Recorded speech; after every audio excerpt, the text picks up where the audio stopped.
Hi, and welcome to the Brand Recovery Series. My name is Wim, and today I have the pleasure to talk with Orlando Wood.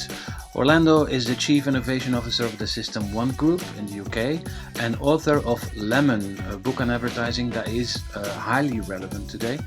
And we are going to talk about the situation in the UK, how brands react over there, and how important right brain advertising is today. Hi, Orlando. Hello, Wim. Thank you so much for doing this interview.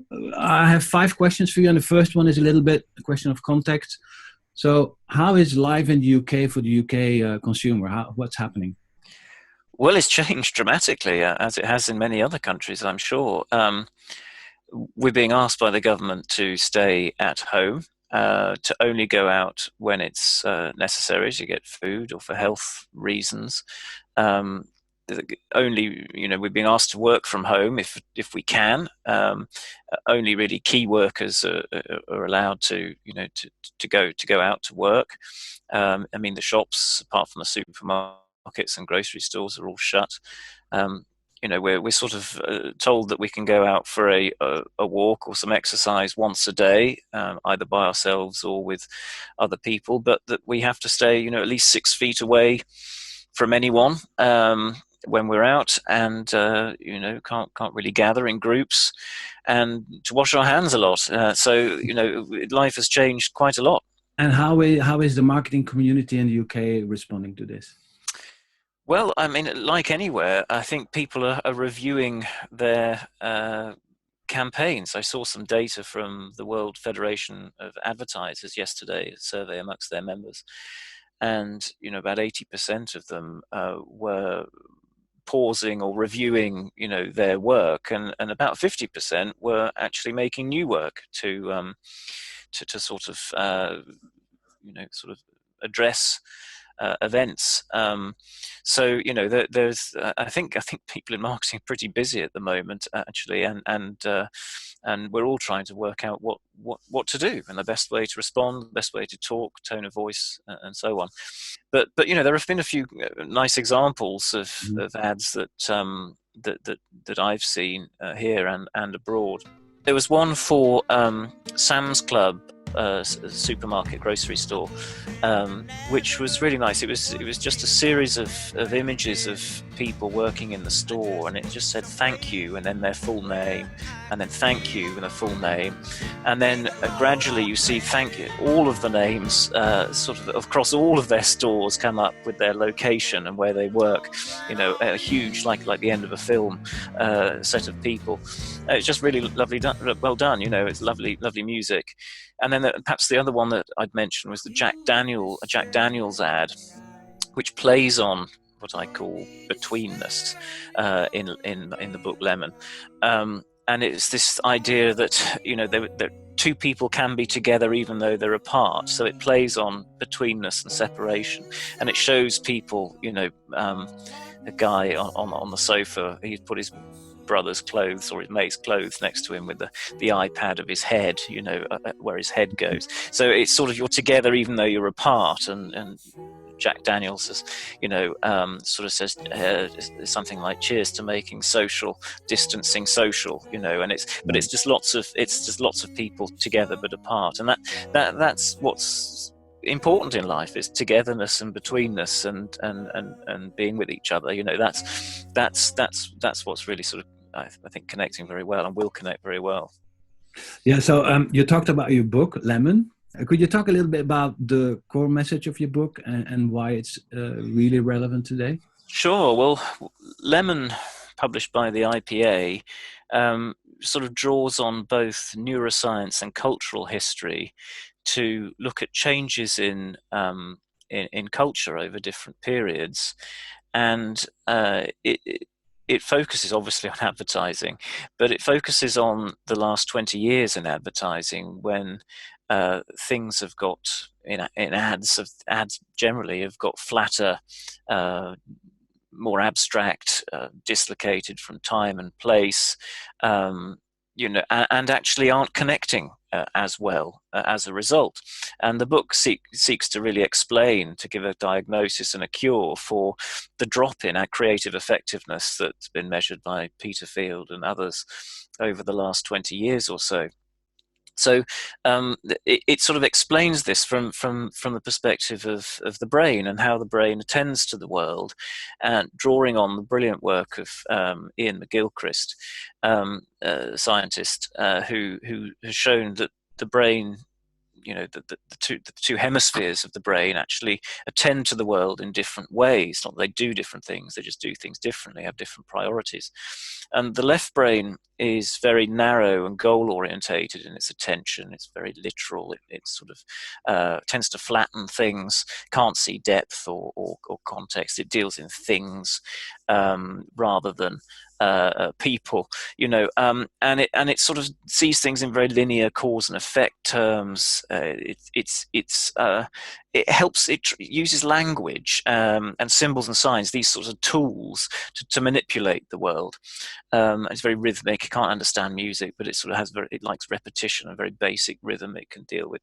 But the right brain is more alert and vigilant, and in fact, it's the thing that sort of alerts us to threats. And so it's looking around it all the time. 4 of the 5 types of attention psychologists agree on are dealt with by the right brain. So the right brain is alert, vigilant, open to novelty and contradiction, quick to respond to things, and sees the world as it really is. And it also understands people. It understands expressions and tonality and accents. It gives us our sense of empathy. It's altruistic, it's sort of generous. It's responsible in relation to others. And it understands its time and place in the world, and it's a bit nostalgic as well. So it looks back at other times, and it's very happy to do that in a way the left brain just can't really deal with it. So all of this to say that we've been gradually going towards a type of society that is brittle, angry, polarized, because it thinks of things in black and white terms as truths or lies. There's no nuance or in between, if you like. That things have become all about facts. Is this true or false? And there's little sort of sense of, well, what about wisdom? Let's think about wisdom rather than truth or lies. And things of society has become very rhythmic and focused on words, signs, symbols. These things are becoming increasingly important. But what this, I think, is doing, why Lemon, I think, is so pertinent today, is because I think this shift in priorities, in focus that we're all experiencing, suddenly the right brain is sort of waking up and looking around it and alert to the threat of the virus. It's looking out for other people. Suddenly we're, sort of cut off from other people. So betweenness was very... it's something that what we've got now between me and you, talking to each other. This connection between people is being denied the right brain. And so, you've got a time where people are yearning for human connection and being with other people, and acts of altruism and spontaneity. The right brain's very spontaneous. These things, sort of are coming out in society. We're seeing acts of generosity and humor, even. Humor is a right brain thing. Metaphor is a right brain thing because it can see things from 2 perspectives. So all of these things that the right brain cherishes, which are being denied it, are going to become increasingly important. The right brain is going to be looking for them, going to be yearning for them. And this has implications for programming, for broadcasters. So what kind of shows do we put on? But also, of course, for advertisers and what kind of work they produce. Yeah, as you're testing all the ads in the UK and the US. Yes, that's right. So what we do is we test every ad that airs in the UK and the US for emotional response as soon as it comes to market. So every ad across key sectors, and we have a database that shows all of this. That people can go and look at. And what we find in our daily feeds, we get ads fed to us daily, and we test them daily, is that the scores have stayed, level throughout this period. So overall, on average, people are connecting just as well with advertising as they ever have. So the ads that seem to be holding up well and even maybe slightly improving are ads which have which celebrate betweenness, so the connection between people, knowing glances, implicit, sort of gestures and things. Ads which have characters. So I talk a lot about fluent devices. So if a brand has a character that it's established and uses repeatedly again and again through a campaign, those things are holding up well, as indeed are the scenario fluent device I described. So Snickers, you're not you when you're hungry, that sort of scenario that's repeated again and again. Also, advertising that's set in the past. The right brain's more nostalgic, but of course, if it's set in the past, then you can also do things that you can't really do with advertising that's set today. So show people in groups. There's an ad for Amazon's Alexa, which shows people, what did we do before Alexa, and it shows a series of scenes of people, in doing things, before Alexa, from historical scenes. Alexa, turn the temperature down 2 degrees.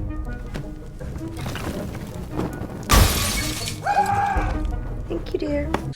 And ads that celebrate local place and community. That ad I mentioned before, Sam's Club, it talks about people and where they work. Various other examples of this, that community and place, because the right brain's aware of its context and time and place in the world, and so anything that celebrates local community and place those things seem to be doing a bit better. Now, what isn't performing so well, actually, interestingly enough, is advertising which is more left-brained, which is more self-conscious. So the right brain's fairly modest and humble. The left brain isn't, has a high opinion of itself. And so what you find is that advertising that's about self-image, or that's about vanity, pandering to vanity, isn't performing very well. Advertising that is about things is not performing so well. It's a time for people, not things. Advertising that is reliant on words on the screen, not performing as well, even as it ever did. I mean, it never performed that well, but it's not performing. It's even performing even worse. And rhythmic ads, and ads about performance and control and sort of aggressive, tone. That's not the sort of work that's going to perform very well today. And actually, interestingly, also advertising about pushing hard, price promotions and anything to do with price offers. We've seen that those sorts of ads have dropped in the way that their ability to connect with people. So if I've just described to you the type of work that works well, if I've just described brand building advertising to you, then there's a reason for that. And if I've described a sort of more sales activation type advertising in the type of work that's not working so well, then there's something definitely to be learned from that. So we know from Peter Field and others, about the importance of maintaining brand communications in a downturn. But to actually see it in the way that people are responding to the creative itself is, well, I don't think I've seen that before, but it's a very interesting observation.